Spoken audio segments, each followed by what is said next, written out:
Hi, it's John from Crafts by John UK. Today I'm going to demonstrate how we turn a basic red rubber stamp with some mount and stamp foam into an easily usable, sticky, holds itself down on your stamping platform, regular stamp. For this we need our stamp, we need a pair of nice scissors, and I'm using the Sticks to Anything A4 mount and stamp foam, which I bought from Craft Stash. This is a piece of sticky on one side, clear transparency on the other, that peels off, and you can just use it to stick to a stamping platform. If you're interested to see how I do this, stay tuned.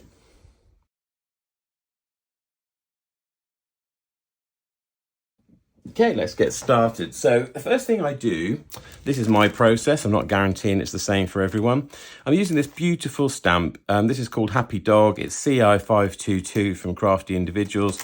They make beautiful red rubber stamps with a lot of detail. So you can see this one is almost kind of like a Zentangle type thing where you can colour it in all different ways. You've got beautiful flowers, you've got all sorts of elements here that you could really make interesting. The stamp is a little bit larger than the image on the front. It actually says that on the side, and you can see here I've got the stamp. There's a lot of detail on it. Hopefully the camera can pick up all of that beautiful detail. And basically the way to do it, first of all, I cut most of the sort of negative dead space off around the edges. We don't want to waste our foam. Trim it down a little bit, then I put it on the foam, and then I usually trim the foam and the stamp together.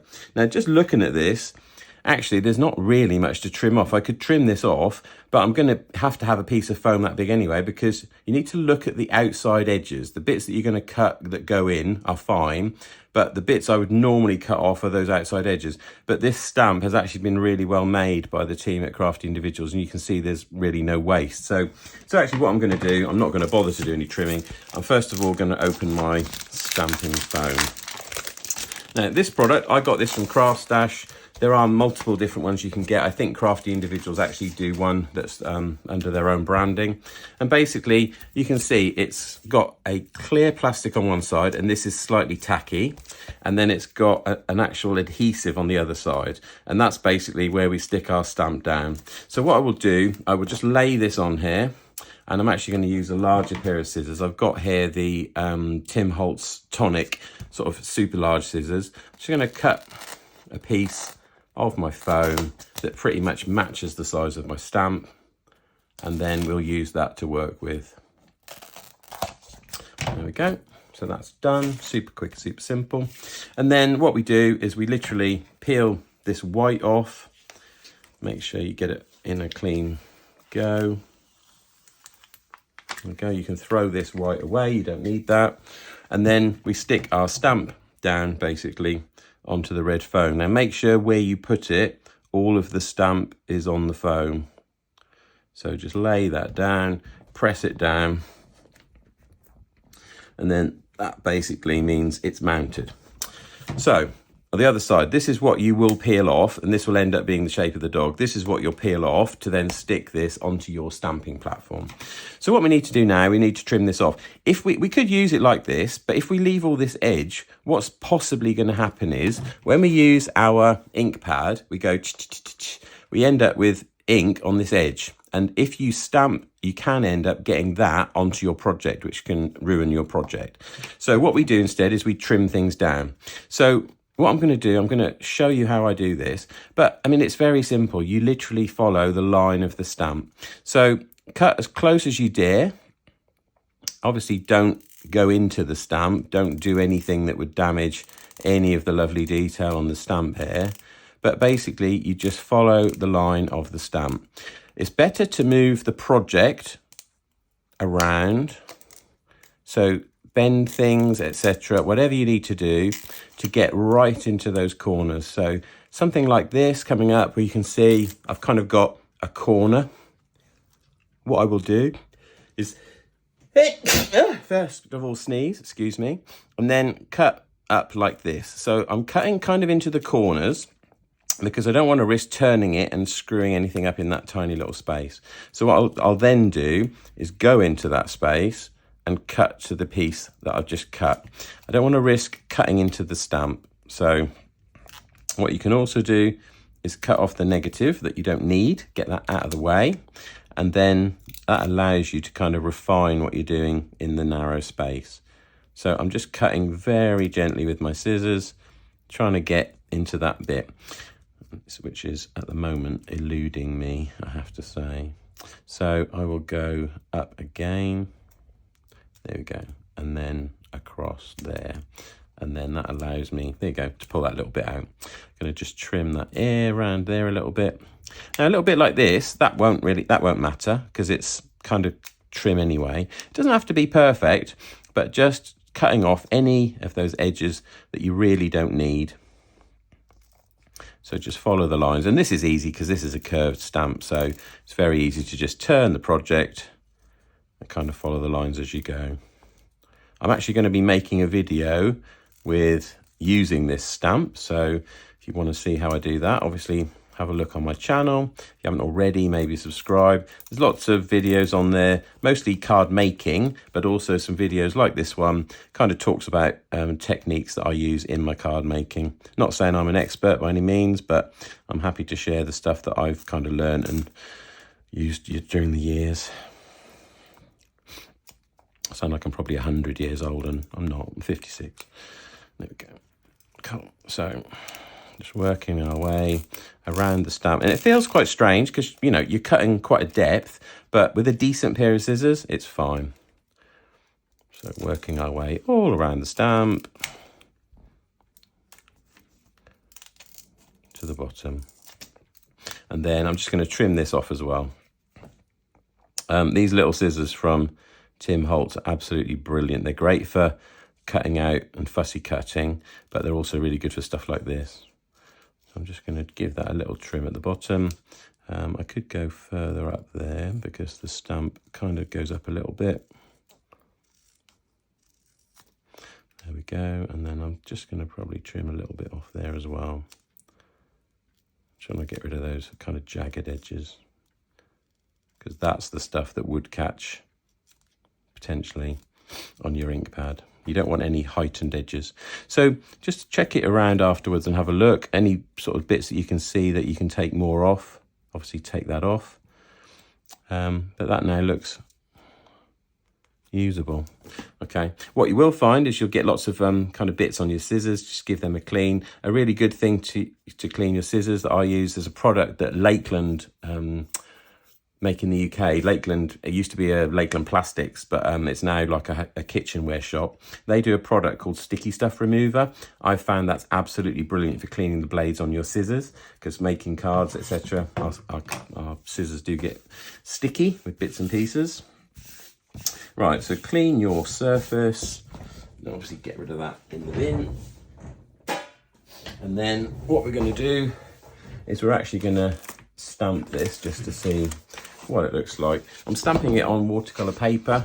This is the stuff I use from CastArt. It's a really nice watercolor paper. It's acid-free, hot pressed. It's 300 GSM or 140 pounds if you're American.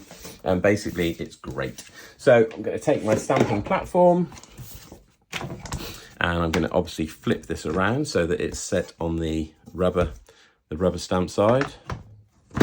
And I'll show you how this works. So let me just position some paper in there. And this is for a project I'm doing. I need multiple stamps because I'm going to cut this flower out and use it around the stamp. So I'm just going to pop this down. I will actually stamp the whole thing to show you, but now you see what I mean about this plastic. So this plastic peels cleanly off. It's the shape of the exact stamp, so that keeps this tacky for future projects. So close your platform down, give it a press.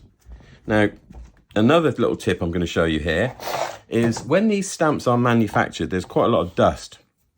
One good thing to do is use a sprayer, give it a spray before you actually put ink on it, and just use a kind of lint-free cloth just to give it a wipe. There are multiple ways of doing this. Other people do it with their hand. The grease from your hand kind of picks up any dust from the manufacturing process.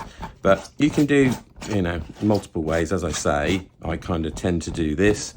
So I usually give it a bit of a spray with some water, and then I usually just go over it with my hand as well. There we go. That way it gets rid of all the dust. Okay, so let's get ready to actually stamp that. So I'm using VersaFine Onyx Black, which is my preferred ink. Most people use that in stamping. It's a really lovely stamp ink that gets loads of detail. So I will go in on the stamp. Look at the detail. It's absolutely beautiful. I love this stamp. It's really gorgeous. I can't wait to actually colour this. I can think of lots of different options. And then we literally put it down. With red rubber stamps, because the detail is usually a little bit more than it is on clear stamps, it's always good. Stamp it down, put your hand on it, and just give it a moment to let the ink get into the paper. But the benefit, obviously, of the stamping platform is if we need to, we can stamp it again. Look at that. That image is absolutely stunning.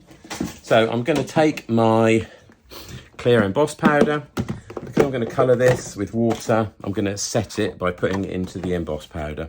In this scenario, I'll actually tip the emboss powder onto the project because it's quite large, and then I'll just tip it back into my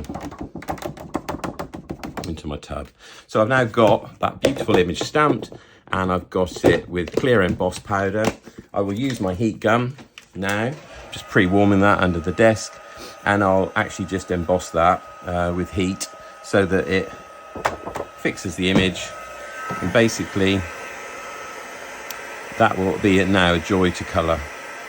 You'll see as I heat it, if you're not familiar with heat embossing, it just brings the black really out. It also gives a little raised edge to the ink, which is great, and it means you can colour up to it much easier. If it's completely flat, it's easy to kind of go outside the lines. But just heat embossing it, it just really makes it bright, it makes it glossy. I kind of heat emboss everything I stamp, just because I think it actually makes it look better. I'm so excited about this stamp, I can't wait to colour this. Lift your paper up when you're heating it, it stops it curling because the heat passes through the paper. If you heat on a flat surface, it'll cause your paper or card to curl up. And always heat the back as well. That way you catch any emboss powder that you haven't heated, and it just absolutely sets your image, and it also stops the card from curling. Okay, so that's now heat embossed, and just look at that image. It is absolutely gorgeous. That dog's face is just, well, I think it's beautiful, I really do. All these different fabrics, in effect, all these different patterns, they can all be coloured in whatever sort of colours you want, really. I mean, there's so much choice. All these lines, all these different segments, they can all be coloured in different ways. That's going to be absolutely lovely to do. So I'm going to stamp multiple of this because I need multiple of these for the project I'm doing. I'm going to be doing the dog with loads of flowers behind him, basically. It's going to be like a flower power dog. So I'm now going to stamp this some more. But anyway, I hope that was useful. So again, that was the Crafty Individuals CI 522 stamp, which is available on their website, craftyindividuals.co.uk. And the stamping foam I used was the Sticks to Anything A4 mount and stamp foam. I got this from Craft Stash, but as I say, there is one on the Crafty Individuals site if you go there to order. This is the Sticks to brand. Anyway, I hope you guys found that helpful. Here is our lovely dog on his stamp. And you'll see I can stick this back on so that he's ready and tacky for the next time I use him. And that fits perfectly, keeps him good. I need to give that a clean, but actually, as I say to you, I'm going to stamp a few more. Hope you enjoyed that, hope it was useful. As I say, there's lots of videos on my channel. If you like this, there's technique videos there and also finished card videos. And as I say, there will be one using this stamp if you're interested. Thanks for watching, and I'll catch you next time.